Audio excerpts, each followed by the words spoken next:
Good morning everyone. हर दिन की तरह आज भी मैंने सुबह उठ के पहले ब्रेकफास्ट कंप्लीट किया, फिर उसके बाद मैं पढ़ने बैठ गया अपना न्यूज़पेपर, जो कि मैं करता हूँ द इंडियन एक्सप्रेस से। आज के पेपर के एक्सप्लेन वाले पेज में कुछ अच्छे वाले आर्टिकल्स थे, जैसे कि हमारा जो मिल्की वे गैलेक्सी है उसके जैसे एक और गैलेक्सी फाउंड हुआ है, जिसका नाम है फायरफ्लाई स्पार्कल गैलेक्सी। और ये गैलेक्सी अभी अपने नेसेंट फेज में है, और ये बताया जा रहा है कि हमारा मिल्की वे गैलेक्सी भी अपने नेसेंट फेज में ऐसे ही दिखता था, और ये आज से 10,000 लाइट ईयर दूर है। और दूसरा आर्टिकल ये है कि जो हमारा आर्टिक ओशन है वो अपना पहला आइस फ्री डे 2030 के अंदर ही ऑब्जर्व करेगा। As the human activity continue to emit heat trapping greenhouse gases at unprecedented levels, the probability of this happening is ever increasing. In last 40 years, the Arctic sea ice has been melting at a rate of 12.6% each decade. The only way to prevent this eventuality would be to dramatically reduce greenhouse gases emissions, which is unlikely to happen anytime soon. In 2023, the global average surface concentration of carbon dioxide and methane and nitrous oxide reached a new heights, and according to a report by the World Meteorological Organizations.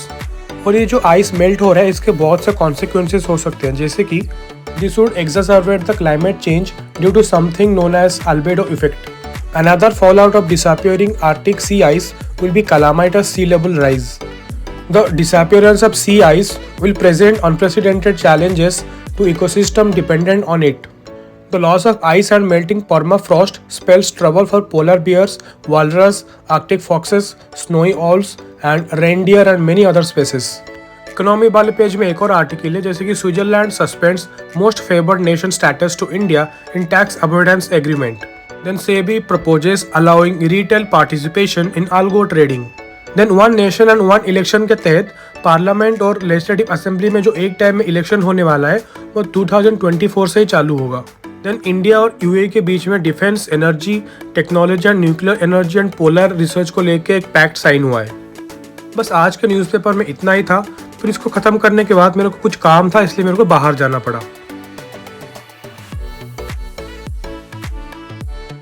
तो बाहर से आने के बाद मैंने चालू किया करने अपना करंट अफेयर, जो कि आज मैंने किया इंटरनल रिलेशन वाला चैप्टर. पहले मैंने किया Mahasagar initiative. It is a maritime heads for the active security and growth for all in the region. The initiative started by Indian navy and it is conducted by annually. The member countries are Bangladesh, Comoros, Kenya, Madagascar, Maldives, Mauritius, Mozambique, Seychelles, Sri Lanka and Tanzania. Then CARICOM. It is stand for Caribbean Community. It is the oldest surviving integration movement in the developing world. The main purposes are to promote economic integration, to coordinate in foreign policy, and to ensure that the benefits are equitably shared. It has 15 members. उसके बाद Regional Comprehensive Economic Partnership.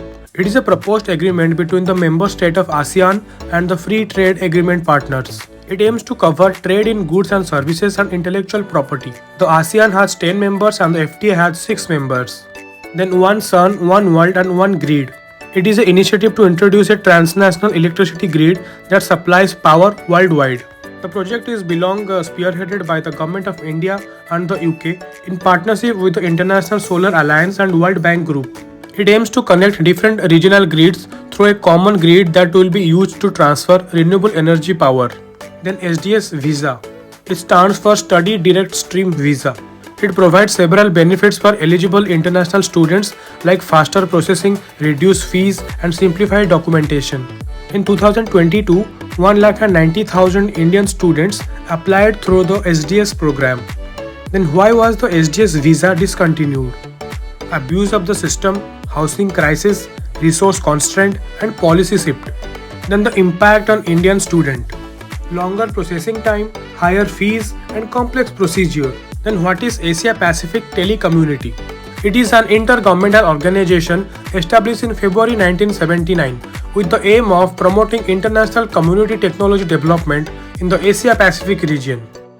It was founded on the joint initiative of the United Nations Economic and Social Commission for Asia and Pacific and International Telecommunication Union.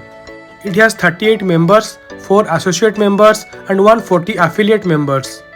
Then इसका function, development of telecommunication service and information infrastructure.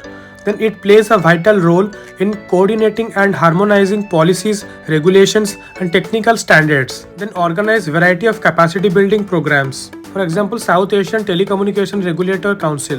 फिर उसके बाद मैं थोड़ा पार गया, जैसे कि मैं रोज जाता हूँ शाम के टाइम में इवनिंग वॉक करने। फिर वहां से आने के बाद मैंने फिर से चालू किया करने अपना पॉलिटी।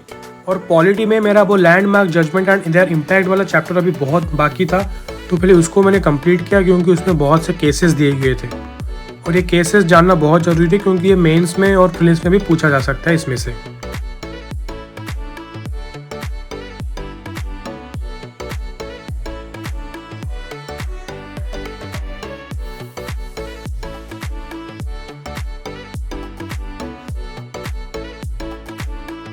तो ये वाले चैप्टर को मैंने अच्छे से अंडरलाइन करके पहले कंप्लीट किया।